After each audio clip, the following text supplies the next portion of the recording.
কবি নজরুল ইসলামের একটা কথা ছিল কিংবা একটা লেখা এরকম ছিল, আমি জানি চিরজীবন আমাকে কাঁদতে হবে, কারণ আমি যে তোমাকে চেয়েছি। আসলেই আমি যে তাকে চেয়েছি এই জন্য আমাকে সারা জীবন কাঁদতে হবে, কারণ আমি তাকে কোনোদিন পাবো না, আর পাইনি বলেই আমার কান্না করতে হয়।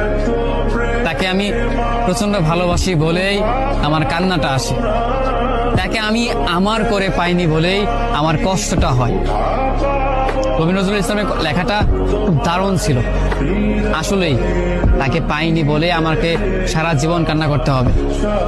যদি সে আমার এই ভালোবাসাটা বুঝতো, আমার এই অসীম ভালোবাসাটা বুঝে আমাকে একটু বলতো যে আমি অন্যদের মতো কখনোই তোমাকে ছেড়ে যাব না, তাহলে বিশ্বাস করুন পৃথিবীতে হয়তো আমার চাই